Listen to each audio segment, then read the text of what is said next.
আর রথগুলো একটু দেখি, রথ দেখলেই মনে হয় টানি না? এই রথগুলোর দাম কত? ওইগুলো 600। 600 টাকা। হ্যাঁ। বড়গুলো? 1000 টাকা। এটা? এইটাও 1000 টাকা। 1000 টাকা। মানে এটা এই তো রথ চারতলা। হ্যাঁ, আমাদের রথ আপনি 20 সবকটাই? বছর 25 বছর 30 বছর মানে তার ছেলেরা ব্যবহার করবে, কোনো প্রবলেম নেই, রয়ে যাবে। প্রচুর মজবুত একদম। একদম ছোট্টটা? আমার ছোটটা 500 টাকা। 500 টাকা। আরো অনেক রথ আমাদের মানে ডিজাইনের হয়, খুব সুন্দর সুন্দর, কিন্তু দাম পাওয়া যায়নি। এইসব এখন যেসব রথগুলো হয়েছে না, সব চিকচিকা জড়ানো, কম দাম, এখন গোটা মার্কেটটা ছেয়ে গেছে এগুলোতে।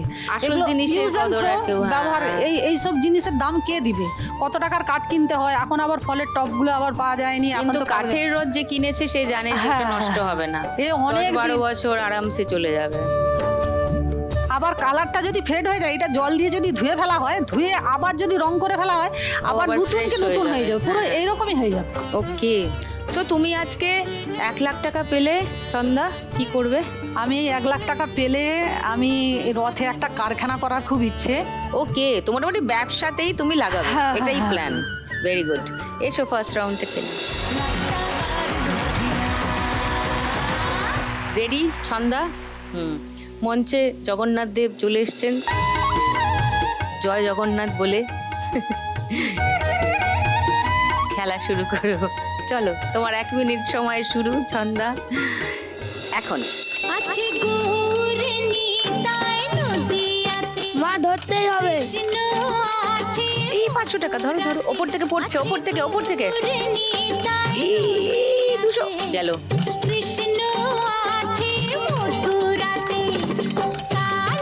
মা হবে যখন নিশ্চিকা পড়ে তখন ধরবে। ওপর থেকে পড়ছে।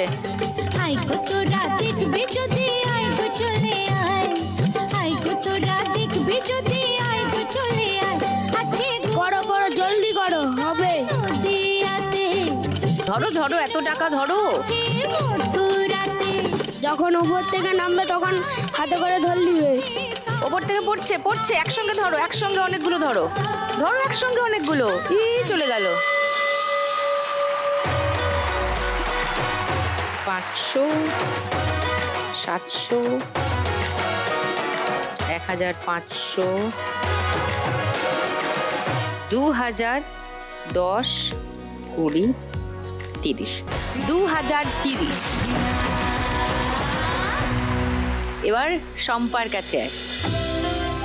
তোমাদের এই মূর্তি বানানোর কাজ কি বহুদিনের? বহুদিনে আমার বাপের বাড়িতে তুমি ঠাকুর আগেও তৈরি- বানাতে, বাপের বাড়িতে, শ্বশুর শ্বশুরবাড়িতেও বাড়িতে বানাচ্ছি। তোমার শ্বশুর বাড়ি কতদিন ধরে এই কাজটা করেন? শ্বশুর বাড়িতে আমার শ্বশুর শাশুড়ি থাকাকালীন করতেন ওনারা, এখন আমার স্বামী করছেন এবং তার সঙ্গে সঙ্গে আমিও করছি।